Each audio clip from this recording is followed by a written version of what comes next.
بسم اللہ الرحمن الرحیم۔ دو تین اہم خبریں ہیں جو آپ کے ساتھ شیئر کرنا بہت ضروری ہے۔ پہلی بات تو یہ ہے کہ ایلان مسک اس کی کمپنی کو عارضی طور پہ سیٹلائٹ انٹرنیٹ فراہم کرنے کا لائسنس دے دیا گیا ہے۔ یہ کمپنی اسٹار لنک ہے، اس کے لیے عارضی لائسنس کا بندوبست کر دیا گیا ہے۔ یہ آج بتایا گیا ہے چیئرمین پی ٹی کی جانب سے۔ اس کے ساتھ ساتھ آپ کو یہ بھی بتاتے چلیں کہ چین کی ایک کمپنی جو انٹرنیٹ سروس فراہم کرتی ہے اس نے بھی لائسنس کے لیے اپلائی کیا ہے۔ تاہم یہ عارضی لائسنس جو ہے وہ مستقل لائسنس میں اس وقت بدلے گا جب تمام چیزیں فائنلائز کر لی جائیں گی، اور پھر سے اسٹار لنک کو ایک بار پھر درخواست دینی پڑے گی تاکہ وہ اپنی جو باقاعدہ درخواست ہے اس کو وہ فائل کرے۔ بتایا یہ جا رہا ہے کہ چونکہ یہ نیا ڈومین ہے اس لیے کنسلٹنٹ کی خدمات ہائر کی گئی ہیں تاکہ اس کے لیے اصول و ضوابط کو بنایا جا سکے، اور یہ بھی کہ اسٹار لنک کا انفراسٹرکچر لگنے میں ابھی کچھ وقت ہے، اور نومبر دسمبر تک اسٹار لنک جو ہے وہ پاکستان میں اپنی انٹرنیٹ کی خدمات جو ہے وہ فراہم کرنے کے قابل ہو سکے گا۔ ایک تو یہ خبر ہے۔ دوسری خبر یہ ہے کہ ڈیرہ اسماعیل خان میں ایک بڑی کارروائی پاکستان کی بہادر افواج نے کی ہے۔ فتنہ اور خارج کے لوگوں کے خلاف ایک انٹیلیجنس بیسڈ آپریشن کیا گیا ہے، جس میں ایک فتنہ اور خارج کا ایک جو سرکردہ لیڈر ہے اس سمیت 9 جو فتنہ اور خارج کے کارکن تھے ان لوگوں کو ہلاک کیا گیا ہے۔ اس کے ساتھ کراچی میں ایک انٹیلیجنس بیس آپریشن ہوا ہے جس میں فتنہ اور خارج کے 3 انتہائی مطلوب دہشت گردوں کو گرفتار کیا گیا ہے۔ اس کی میں ڈیٹیل بھی آپ کے ساتھ شیئر کرتا ہوں۔ سب سے پہلے ڈیرہ اسماعیل خان کے وہاں پہ سیکیورٹی انٹیلیجنس نے مل کے ایک آپریشن کیا ہے، اور جو ISPR کی جانب سے جاری کیا گیا ہے، بیان جاری کیا گیا، اس میں یہ بتایا گیا ہے کہ مارے جانے والے دہشت گردوں میں ایک سرکردہ لیڈر شیریں بھی شامل ہے۔ شیریں جو ہے وہ انتہائی مطلوب دہشت گرد تھا۔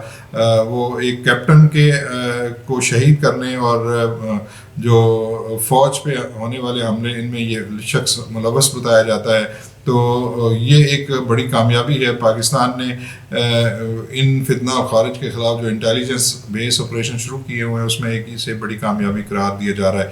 ابھی بھی اس پورے علاقے میں ایک آپریشن جاری ہے، اور دیکھا یہ جائے گا کہ کون کون لوگ جو ہیں وہ ابھی بھی موجود ہیں اس علاقے میں، اور ان لوگوں کو نیوٹرلائز کیا جائے گا، ان لوگوں کے خلاف ایک بڑی کارروائی ہوگی۔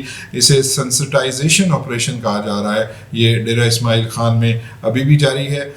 دوسری خبر جس کا میں نے آپ کو بتایا کہ ایک کراچی میں ایک بڑا آپریشن ہوا ہے جس میں 3 انتہائی مطلوب دہشت گرد ان لوگوں کو گرفتار کیا گیا ہے۔ یہ آپریشن سندھ رینجرز اور کاؤنٹر ٹیررزم ڈپارٹمنٹ نے انٹیلیجنس کی بنیاد پہ کیا، اور یہ مشترکہ آپریشن تھا جس میں 3 فتنہ اور خارج کے جو دہشت گرد ہیں ان کو گرفتار کیا گیا ہے۔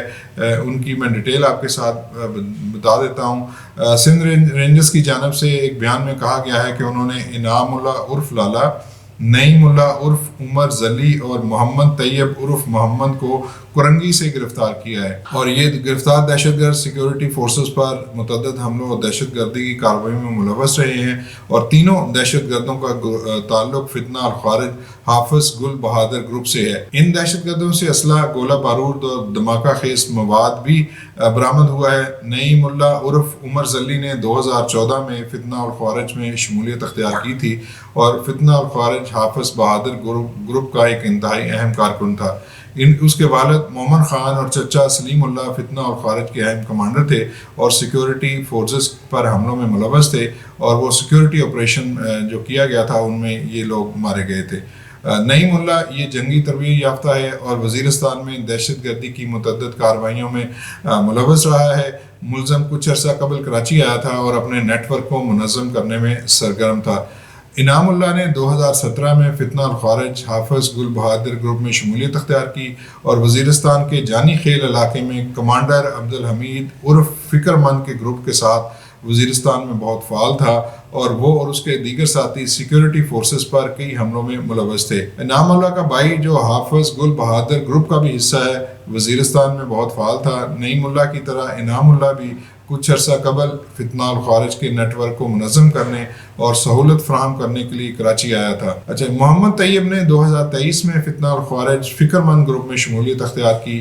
وہ اپنے بھائی عبدالرزاق کی موت کے بعد گروپ میں شامل ہوا اور کراچی میں سہولت کاری کا کام کر رہا تھا۔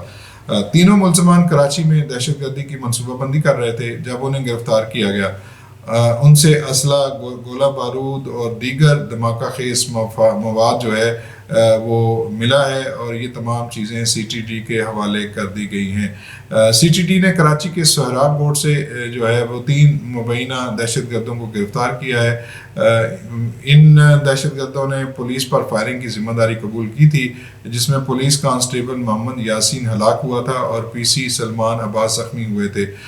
تو یہ چیزیں جو ہے انٹیلیجنس بیسڈ آپریشن جو ہو رہے ہیں، اس سے یہ لگ یہ رہا ہے کہ پاکستان اس دہشت گردی کا جو جن ہے اس کو قابو پانے میں کامیاب ہو جائے گا۔